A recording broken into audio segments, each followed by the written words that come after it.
الحمد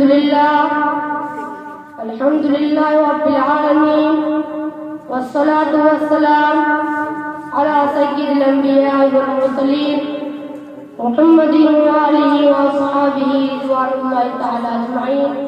أما بعد فأعوذ بالله من الشيطان الرجيم. بسم الله الرحمن الرحيم. قل هل يستوي الذين يعلمون والذين لا يعلمون.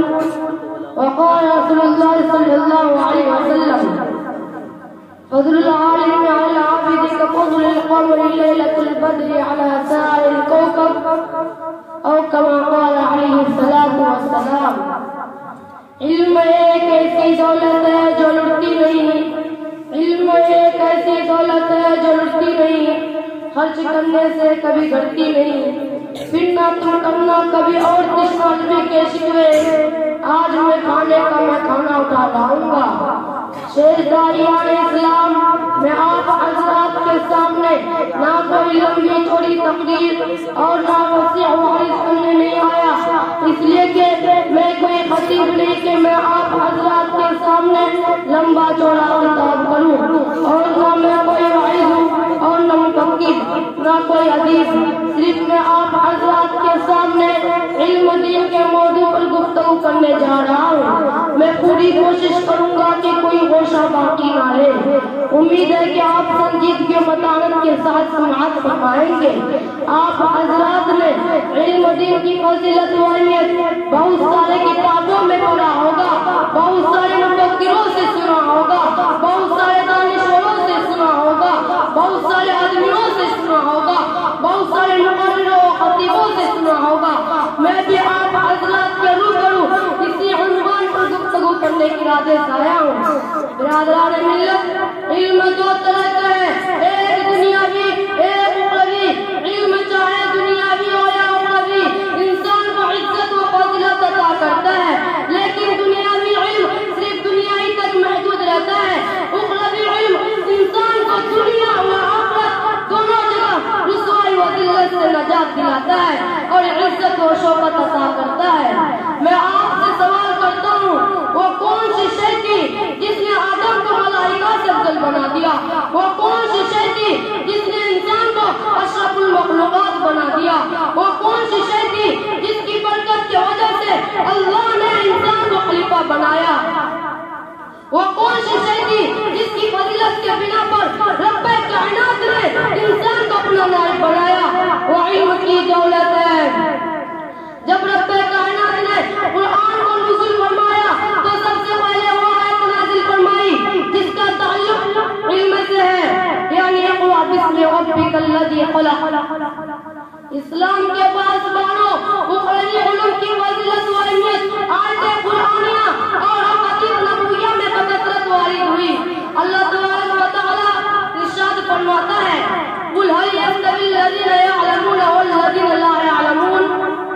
ترجمہ, اے محمد صلی اللہ علیہ وسلم آپ کہہ دیجئے کہ اہل علم و اہل جہل یکساں نہیں ہو سکتے, جس طرح توحید و شرک یکساں نہیں ہو سکتے, جس طرح ہدایت اور ظلمت ایک جگہ جمع نہیں ہو سکتے, جس طرح رفاقت و عداوت برابر نہیں ہو سکتے, جس طرح حق و باطل برابر نہیں ہو سکتے.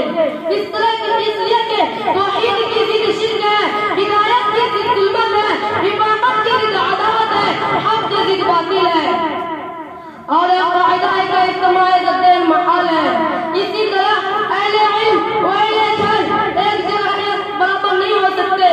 ایک حدیث شریف میں محسن انسانیت صلی اللہ علیہ وسلم نے ارشاد فرمایا, فضل العالم علی العابد كفضل القمر ليلة البدر على سائر الكوكب. عالم کی فضیلت عابد پر ایسی ہے جیسے کہ 24 چاند کی فضیلت تمام ستاروں پر.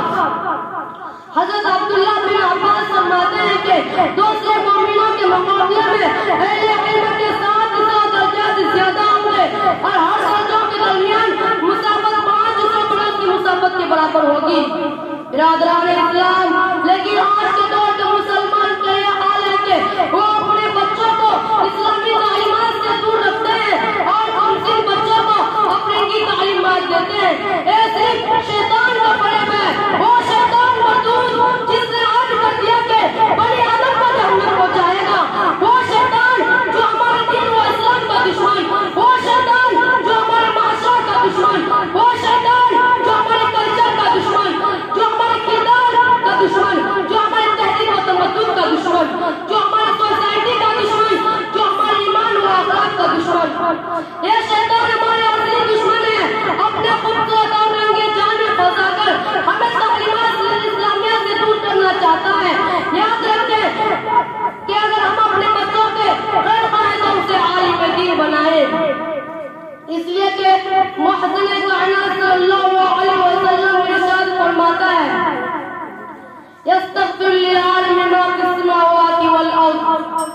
زمین و آسمان میں جتنے بھی چیزیں ہیں تو عالم کے لیے مغفرت کی دعا کرتی ہے، عالم کے لیے ملائکہ بھی مغفرت کی دعا کرتی ہے، عالم کے لیے کیڑے مکوڑے بھی دعا کرتے ہیں، عالم کے لیے سمندر کی مچھلیاں بھی دعا کرتے ہیں، عالم کے لیے زمین و آسمان بھی دعا کرتے ہیں۔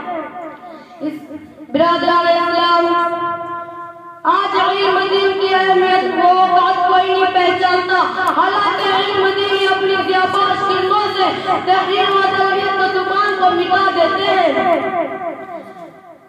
آج تک جو ہو گیا سو ہو گیا، اس لیے کہ مصیبت کا بھی ایک مقصد ہے دنیا کے حوادث میں، مصیبت کا بھی ایک مقصد ہے دنیا کے حوادث میں، ایک بوتل لگے اور آدمی ہوشیار ہو جائے۔